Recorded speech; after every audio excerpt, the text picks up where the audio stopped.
UNDP in partnership with the Ministry of Economic Growth and Job Creation, the Ministry of Labour and Social Security, and the International Labour Organization ILO, released a landmark study that could profoundly shape Jamaica's plans for a climate-resilient future anchored on a new economic model. Dr. Kishan Kodai, Resident Representative UNDP, introduces the concept.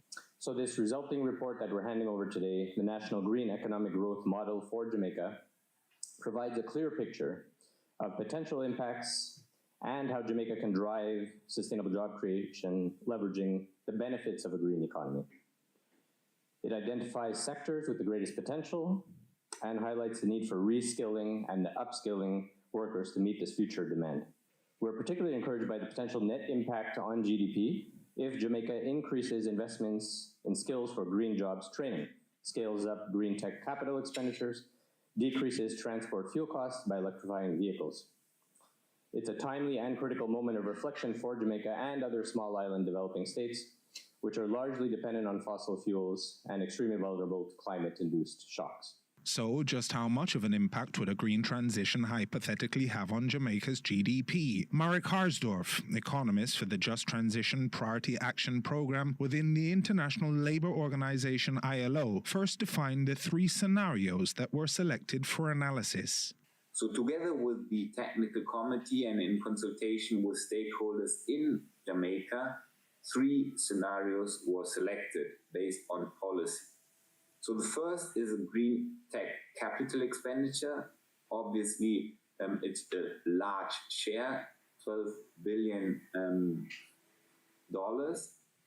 Then was also mentioned by the ministry, often we do forget that the capital expenditures requires human capital and the skills to install these capital. $3 billion. And then, as a result, we'll see this also in more detail, the transport fuel cost by electrifying the vehicles will allow for further investments into the economy. The results of the Green Job Assessment Model and their relevance to particular sectors were also identified.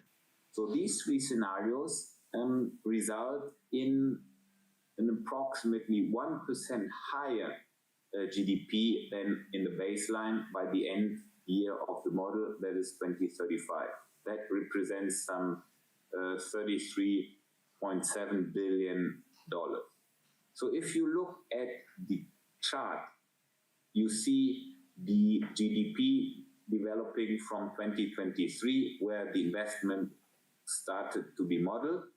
So the first 5 years or so, or 3 to 4 years, the economy grows faster than in a business as usual, up to 7%, up to 2026.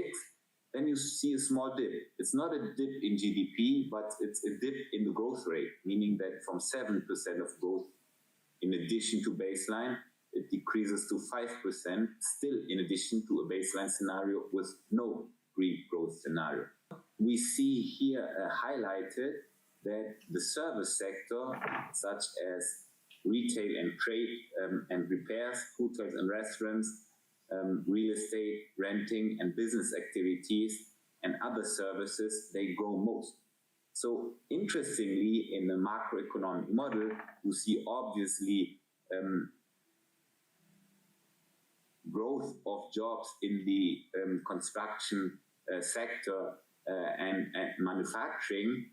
However, due to the so-called induced effects, because households save money and spend it on other services, also induced job creation is the effect of a green growth scenario. The study suggests that an additional 8,000 jobs will also be created as a result of the transition, with service sector jobs, restaurants and hotels, as well as construction in the initial phases, likely to see the majority of growth. But how will it be financed? To continuously finance, a progressive carbon energy tax is proposed.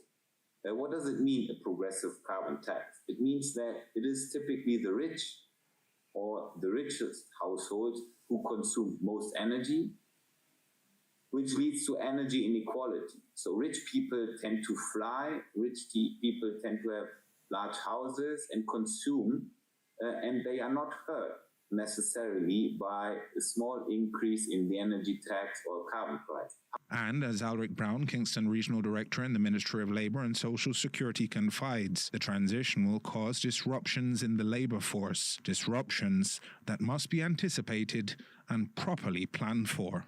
We will need to assess the current talent available in Jamaica, the existing skill gaps, and the upskilling opportunities for workers.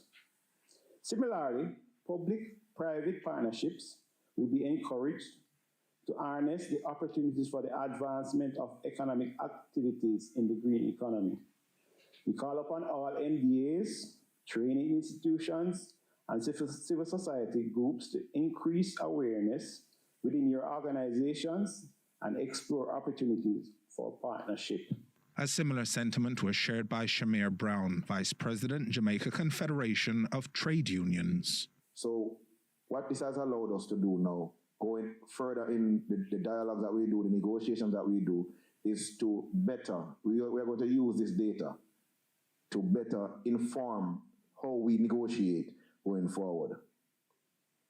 With Jamaica's commitment to its Vision 2030 goals and its nationally determined contributions, we expect to see significant economic shifts.